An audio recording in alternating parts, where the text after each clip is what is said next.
So I had a guy do a Bible study at our office one day, and I had never seen this before. It was very interesting. I've seen this story before in the Bible. And if you don't know about the stuff in the Bible, I'll tell you the story right quick. It's an interesting story.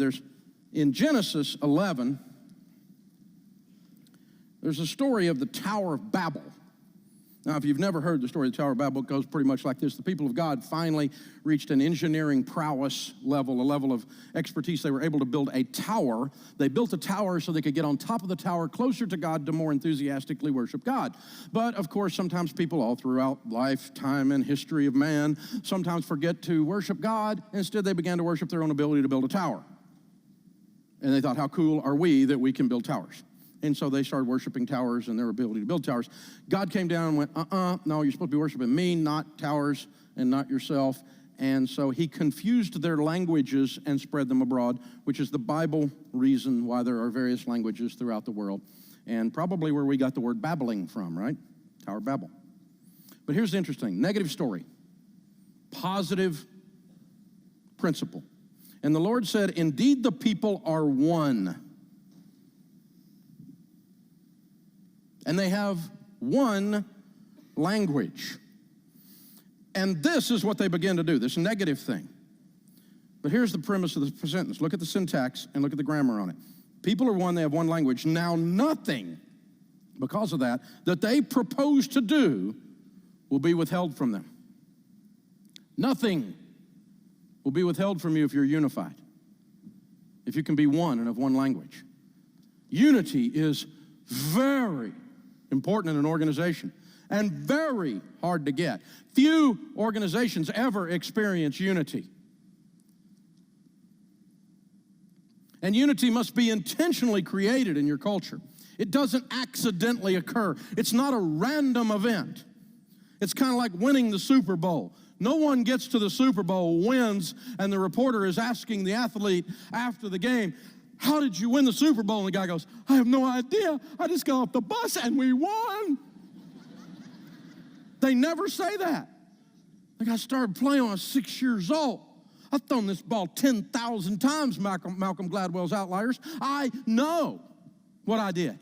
It was a very intentional act. There were things I had to do to be in the Super Bowl. You want to be in the Super Bowl of unity, it does not occur accidentally in your organization. Unity is not an accident. My friend Zig Ziglar used to tell the story of the power of unity illustrated with Belgian workhorses. If you've ever seen a Belgian plow horse, if you don't know what that is, it's a huge muscular animal, much like a Clydesdale, right? Think Clydesdale on the front of the Budweiser wagon, right? Huge beast. And out in the country, if you're not blessed to be from the country, in the county fair, they'll have pulls where a tractor or an animal, a horse, a mule, will pull, and the one that can pull the most weight wins the award, right? And so they'll put these Belgian plow horses on a weight sled, and a normal Belgian plow horse can pull about 8,000 pounds by himself. Interesting, true story. If you take two of them and put them together, two Belgian plow horses that have never met each other, you just bring them together and strap them up. One comes from Texas and one comes from Tennessee. You just strap them together. One can pull 8,000, so you would think two could pull at least 16, wouldn't you? No, 24,000.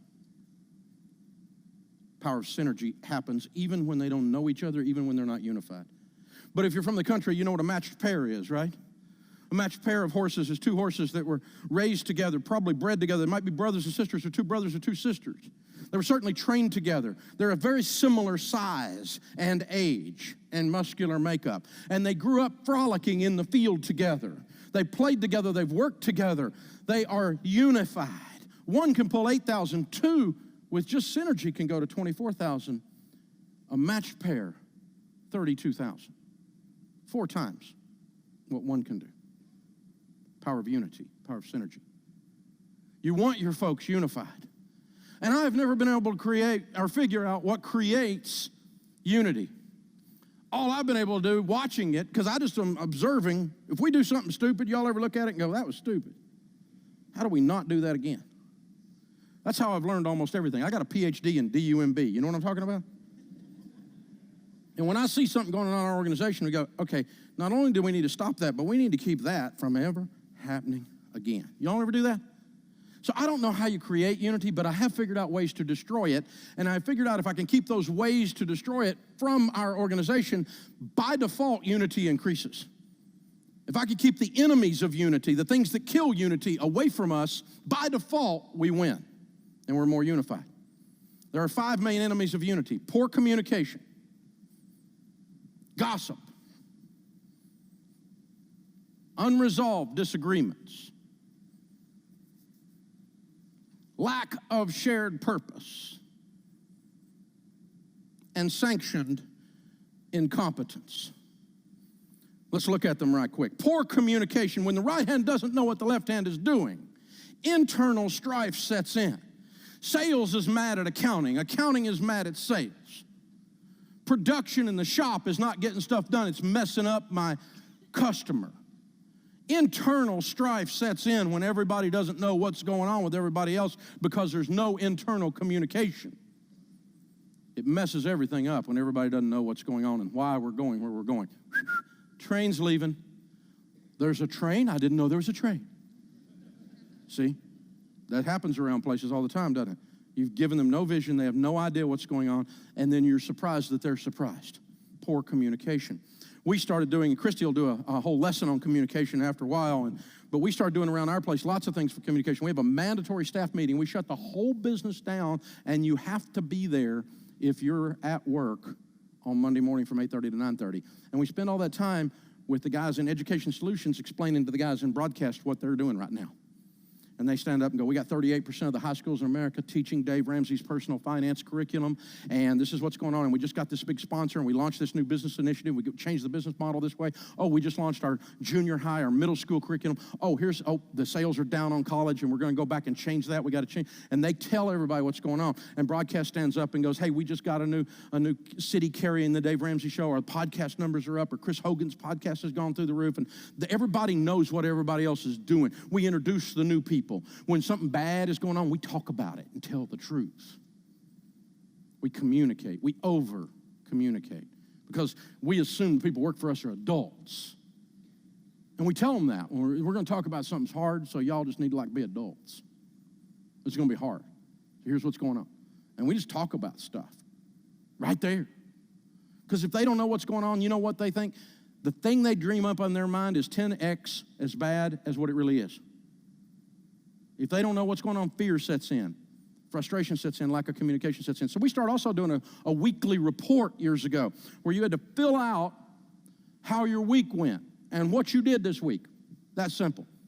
I said, tell us what you did. Did you sell something? Did you make something? Did you deliver something? What'd you do this week? And give me something good that happened this week, a high and a low. Well, I was so dumb, I thought they put business stuff on there. They put personal stuff in their highs and lows. I just broke up with my boyfriend. I thought he was the one. And I almost went and got up in front of everybody and went, no, don't put that. No, tell me what's going on in the business. That would have been dumb because I was learning how my team was doing.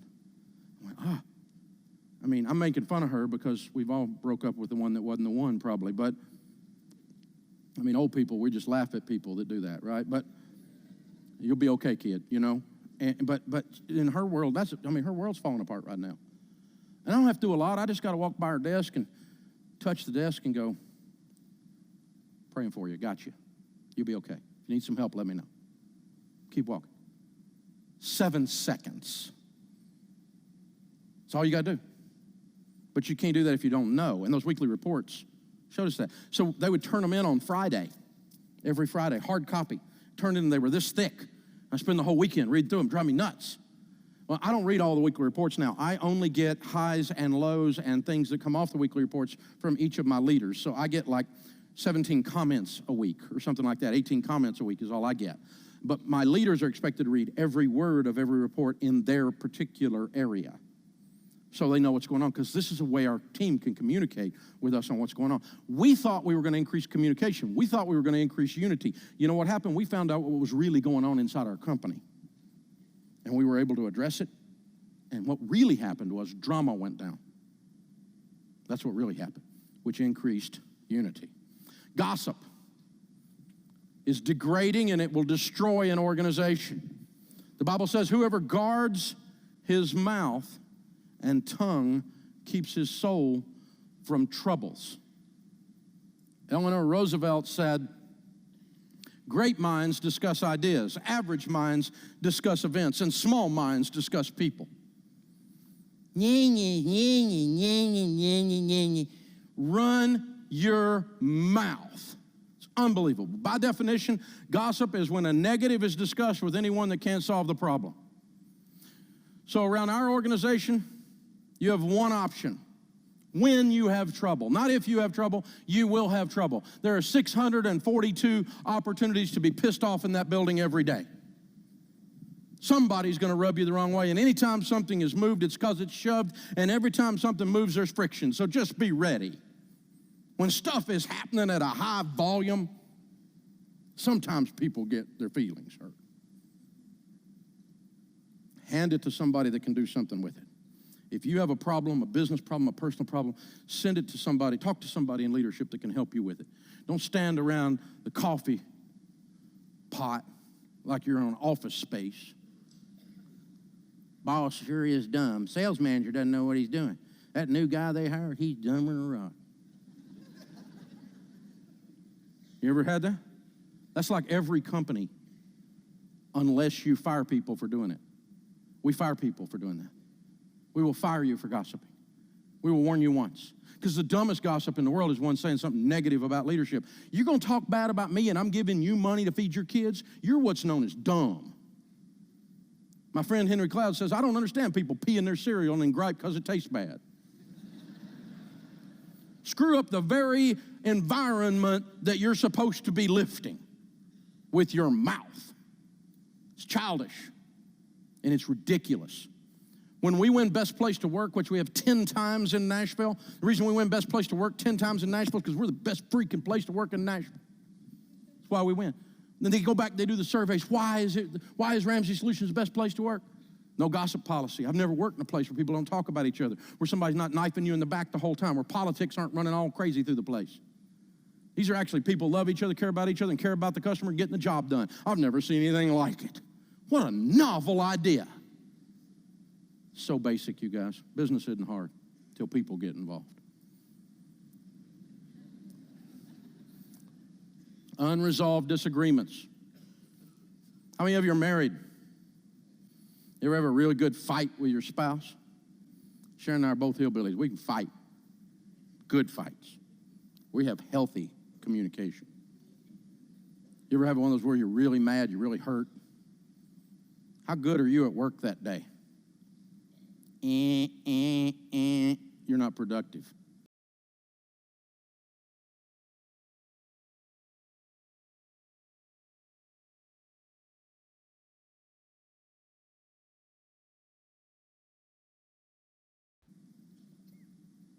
If you have a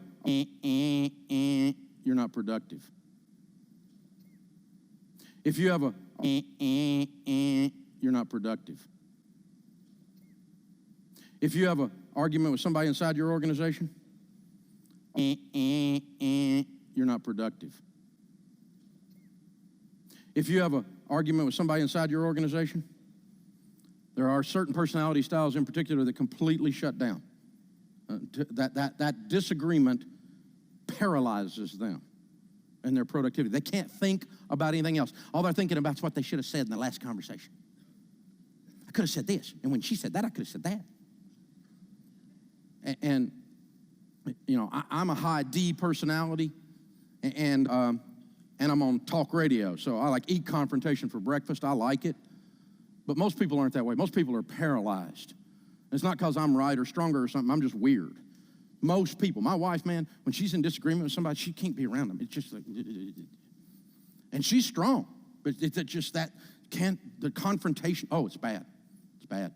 So when you're a leader and two people are disagreeing, if you know it because it was on the weekly report, sit down with them and figure this out because we have to work together. I had one guy say, well, I just don't, I'm a professional and I don't trust so-and-so, but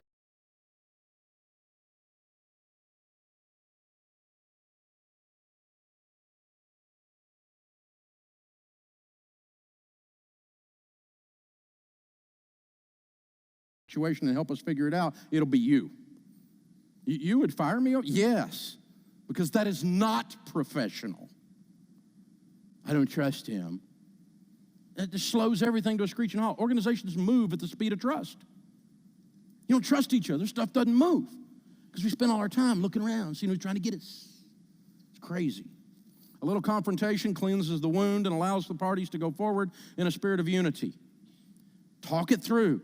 It's an awkward conversation, but sit down and have the conversation. It doesn't have to be long, but you'll be amazed when you put people in front. And the ones that come in my office go, I need to tell you something, but you can't tell anybody I told you. Then get your cowardly butt out of my office. You don't love this organization enough to stand up for this organization and fix something that's broken. You don't put your name on evil when you see evil. You don't need to be in the organization. You can't tell anybody I told you. You wuss. You don't care. I care. We're going to work this out.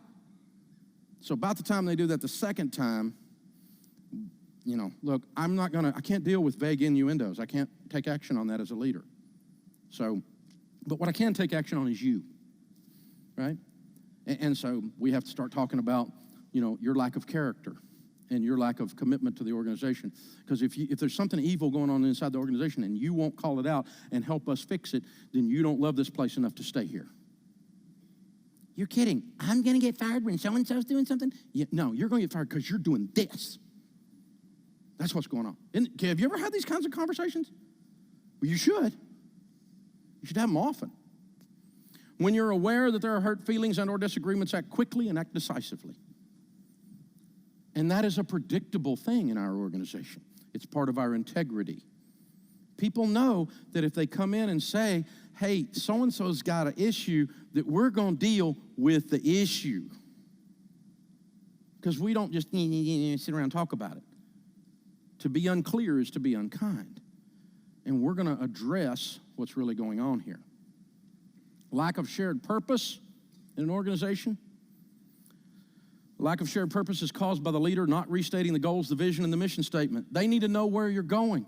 We're going to launch Christy Wright's book on April the 7th, and that week it's going to be a New York Times #1 bestseller, unless the New York Times is stupid, and then it'll just be a #1 bestseller.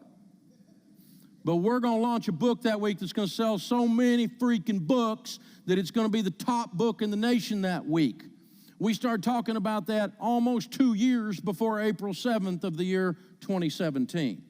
Can you imagine that we all knew that that was the goal? And so the graphics people, the content people, the editors, the marketing people, the social media plan, the broadcast team, who is going to come, what have we all got? What's my part to get that to happen?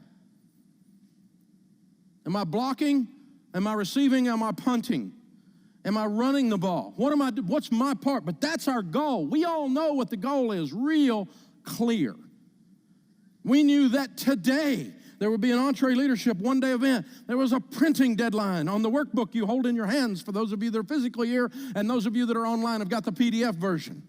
All of that had to be done months and months and months ago. Workbooks don't just drop out of the sky on time. And you go, where'd that come from?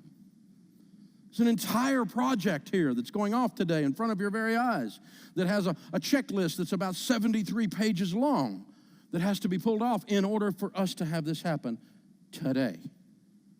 And it started a year ago. You have to have a clear vision. That's why I love football.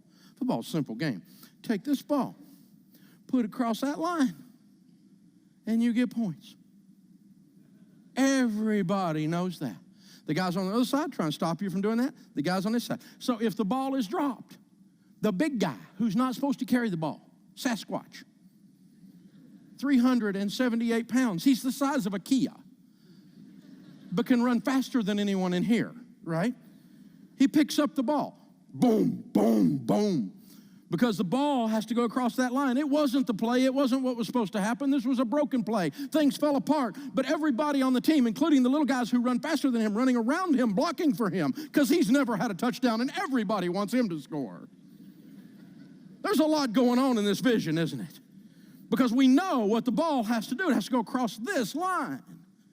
True story, several years ago in an actual bowl game, not a 2 school, but one of the lesser schools because we have too many bowl games probably, but actual bowl game, the punter backed up, 4th down, punts the ball.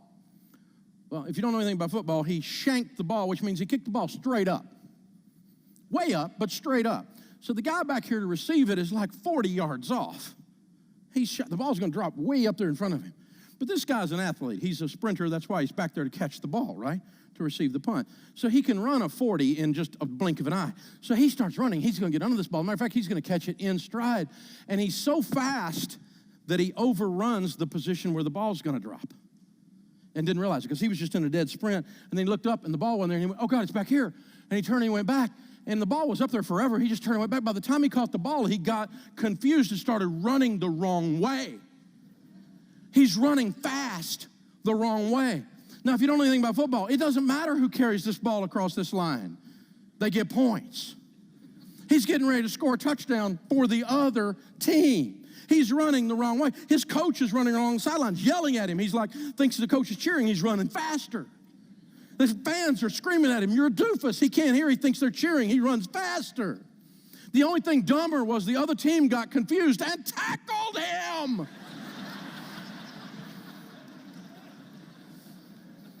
You can't make this up. Have you ever done that? We've done that. Done that in our organization. Oh. You have to have a clearly defined objective. Everybody knows what the objective is, and we don't get confused about it. Oh. Lack of shared purpose is caused by the leader not restating the goal, the vision, the mission statement. It's been said that sanctioned incompetence demoralizes. That's a John Maxwell statement. John is the father of leadership, speaking and teaching, particularly in the Christian world. Incredible friend, incredible man. Sanctioned incompetence. When I, as a leader, allow incompetence to continue other than as an act of grace because someone needs some grace. But when I allow incompetence to continue because I just won't call out Johnny. Sally, everybody likes Sally, so we just let Sally do that thing that she does. And it's just bad, but I won't call it out. What happens is your team starts to not have a problem with Sally and her misbehavior. They start to have a problem with you as the leader and your lack of courage. You ever had somebody that was real popular with the team and you had addressed their misbehavior but you were finally going to have to make a decision on whether they could stay or not, but you're kind of worried that the team morale is going to go down when you fire them? Anybody else ever have that happen but me? Say yes. I've had it happen. And, you know, this is the cool kid in the lunchroom that I got to deal with, but the cool kid just won't come to work on time. Or the cool kid just won't tell the truth. Or the cool kid won't whatever. And I address them, but they're popular, and so I let it go on too long. I sanction their incompetence. The team starts to question my leadership. Finally, I go in, and I say, you know, I love you, I love your wife, but, dude, we've talked about this like 63 times, and I'm not talking about it anymore. Here's your pile of money so you can get started again. I love you, and you don't work here anymore, and I'm not sure this is the right thing to do, but I'm pretty sure it's the right thing to do, and so you're not here anymore. I thought the team was going to be angry. Here's what happened. It was a Wizard of Oz moment. You ever seen the old Wizard of Oz movie? The real one. Liza Minnelli's mother, okay, Judy Garland, you know, the real Dorothy, right? And when we were kids, it was on Sunday night, and yet it was appointment watching TV. At the end of the movie, Dorothy's been captured by the Wicked Witch of the West, and the Wicked Witch of the West is standing there, and Dorothy accidentally catches her on fire with a torch, and she grabs the mop bucket that's sitting there that she had been mopping with and uses the water to put the fire out on the Wicked Witch, only it melts the witch. Do you remember this scene? And the woman is going through a trap door in the floor, the dry ice is coming up, and it's like, what a world, what a world, what a world, and the pointed hat is there. You remember this? And you remember the Wicked Witch of the West had her own soldiers. She had her own army, and they were like Oompa Loompa poodle-looking things with the weird Cossack thing, you remember? They had little balloon things on their legs, and they had these spears that were kind of like knife-shaped spear thingies, you know? And they're like, whoa, remember that? And they're all standing around, and Dorothy kills their boss accidentally. What a world, what a world. And the soldiers are all looking. And there's this pregnant beat, beautifully written, 3 beat. Silence, smoke. She looks at the soldiers. The soldiers look at her, and there's a moment, even if you've seen it before, where you wonder if they're going to turn those knife thingies on Dorothy. Instead, what did they do? All hail Dorothy. You remember? That's what happened when I fired that guy. I thought they were going to all turn on me, and they went, we have a leader. Thank you, Jesus. He actually noticed that this guy's a doofus. We don't tolerate doofuses here. Thank you, Jesus. Right? It was amazing. It had the exact opposite effect, because sanctioned incompetence demoralizes the team. Not sanctioning incompetence brings morale up. Demanding excellence brings morale up. Powerful stuff. The entree leader, for the sake of unity, will go to battle early and often. The entire group will go to battle early and often with these 5 enemies. These 5 enemies, many of them are the values on our wall. No gossip is a value on our wall. We have 14 core values now. We combined 2 of them. 14 core values on our wall. And one of them is no gossip. It's no gossip policy. Everybody knows it. We talk about when we hire it. We talk about it periodically. It's on the freaking wall in the back when you walk in. It's there. Everybody knows. It's part of who we are. And poor communication, we can't stand it. We can't stand it. When something gets fouled up because somebody didn't know what was going on, we can't stand it. We had a project meltdown, screw up a while back. You ever have one of those where it's just a dumpster fire? It's like everything we did on the project was wrong. So we sat down, a group of us working on it. We put together a team to do an autopsy on our screw up so it never happens again. And we established in there, I went, okay, we boiled it down to like 3 or 4 things, but really the core thing of it was I was actually leading the project in that particular case, and the communication sucked. It was bad communication. So we said, okay, bad communication, and this is what happened, and this is what happened, this is what happened. And so we're walking back across the parking lot, and one of my young leaders that was in there runs up beside me, and he was in that meeting, he goes, hey, Dave, you know what really happened with that project? And I said, yeah, we just talked about it for a freaking hour. I know what happened. Yeah. And he goes, no, what happened was poor communication. I said, we established that. It was poor communication. He goes, yeah, it was your fault. Yeah. And your point? Well, Dave, we don't do that here.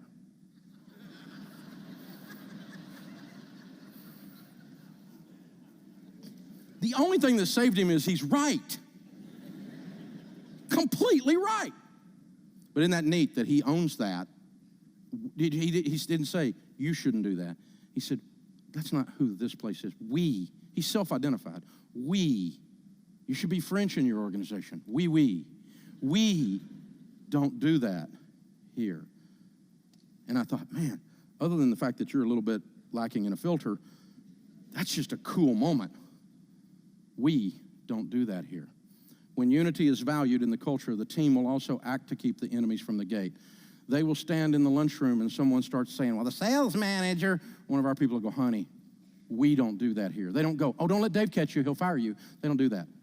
They value the no gossip environment, and so they will self-correct.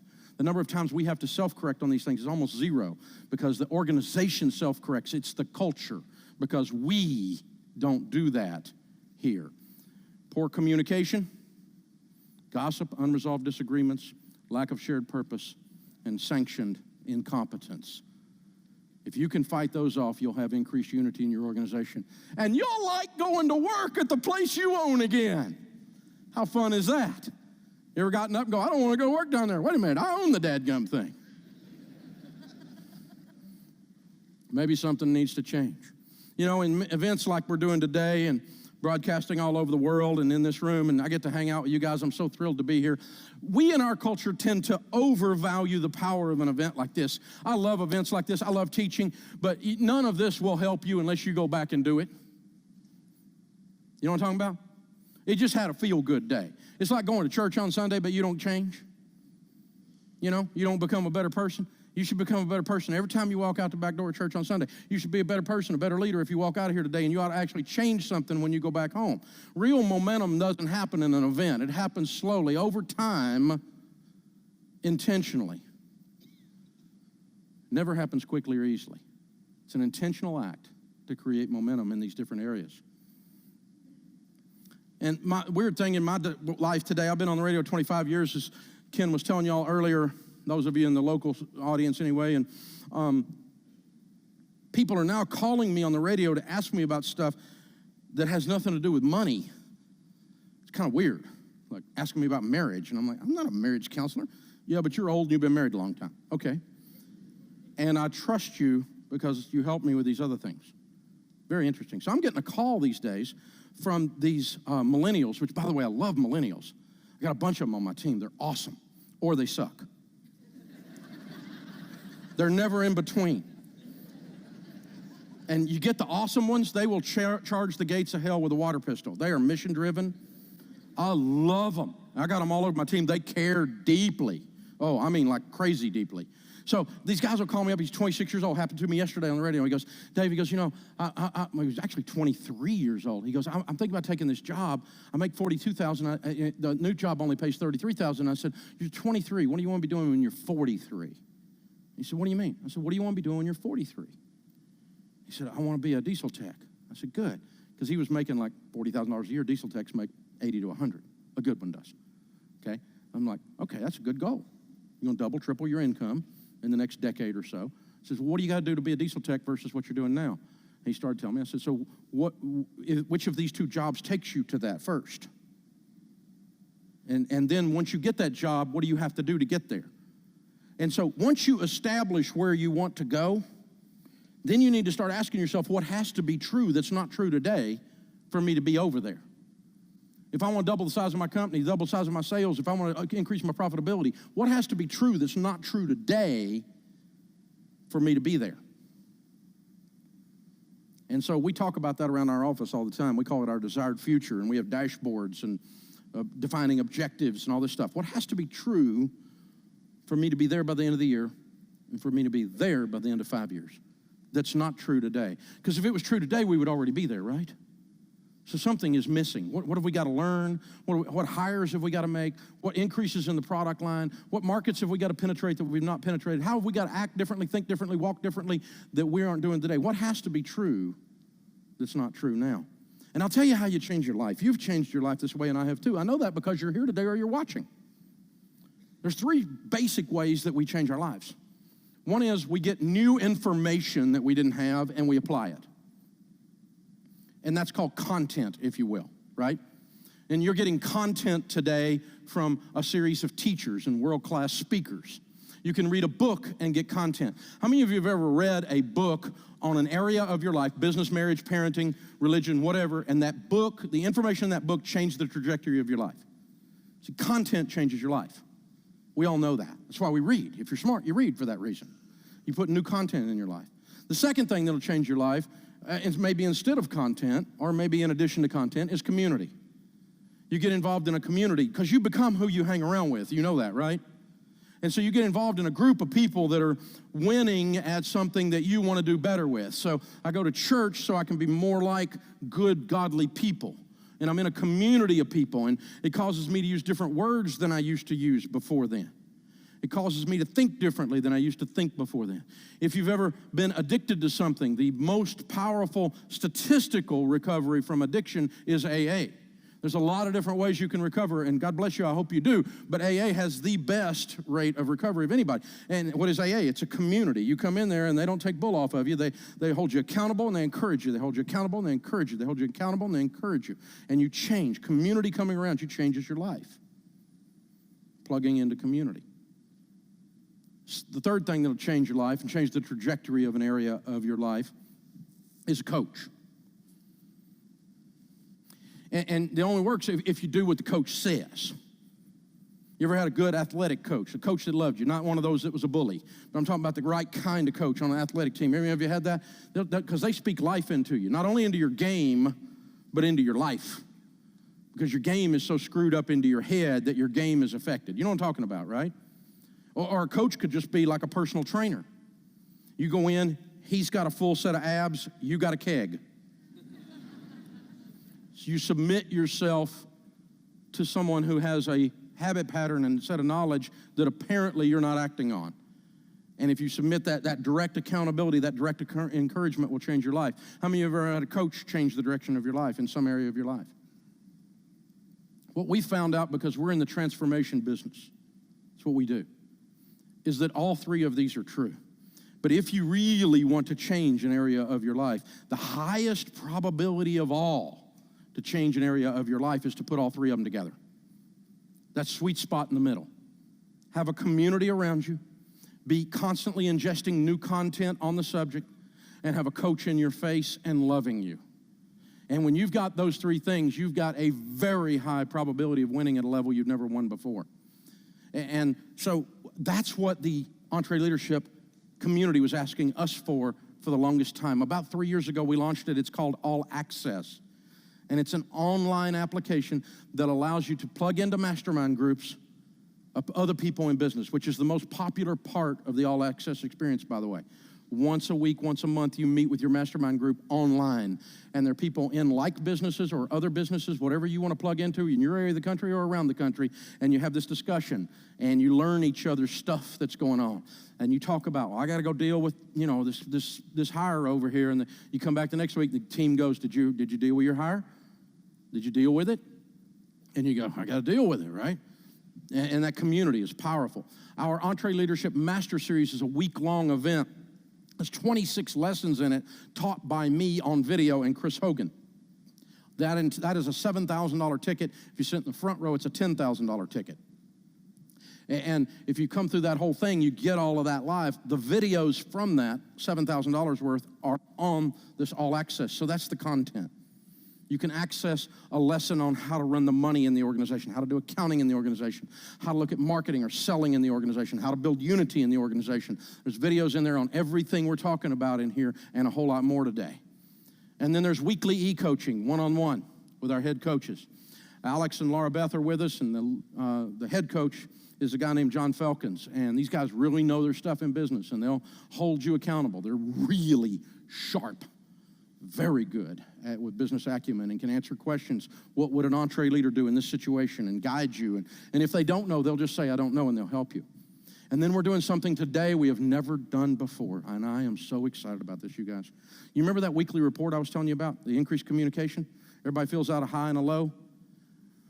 Our guys built it as a digital application inside of All Access.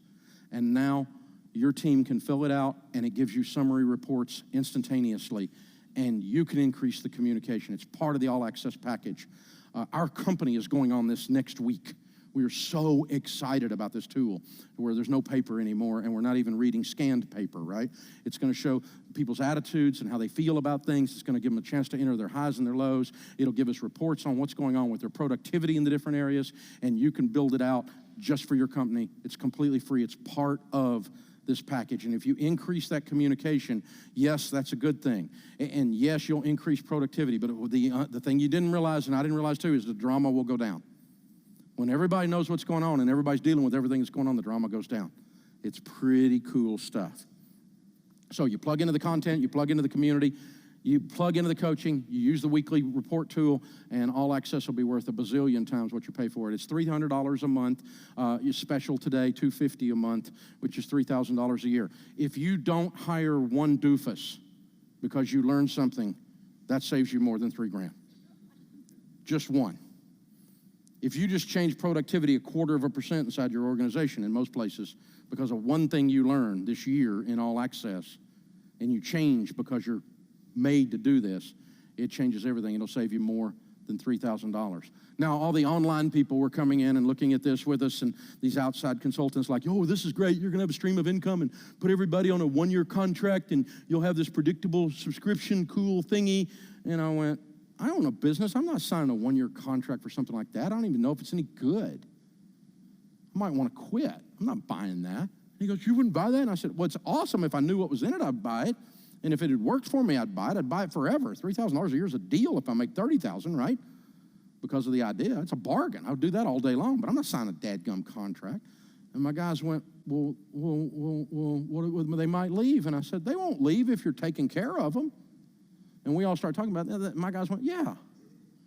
All we got to do is be good. And I said, yeah, so don't suck. So here's our retention mechanism for All Access. We don't suck. It works. It's absolutely amazing. It's powerful, and I'm very proud of this because it's a way we can walk with all of you in 17 countries and 50 states and those of you in this room. We can walk with you over the next years together. And we're going to add more stuff like this weekly report tool as we go along. We're going to continually be adding stuff to serve the small business community because we love small business people at Ramsey Solutions. We are you, and we love you. You're just like us. You think like us. You look like us. You talk like us. You walk like us, sort of. And we just love you. It's who we are. And if you want to know who the champion of small business is in America, it's our company, our organization. It's me. It's Chris Hogan. It's Christy Wright. It's Pat Lencioni. We love this. And so we're going to continue to work on this and walk with you. I hope you're in All Access for 20 years because it gets better every year and you get more out of it every year than it costs you. Because I'll do stuff like that myself all the time. But I'm not staying in something that I'm not using. I'm not staying in something that just costs me money. You know what I'm saying? So that's what All Access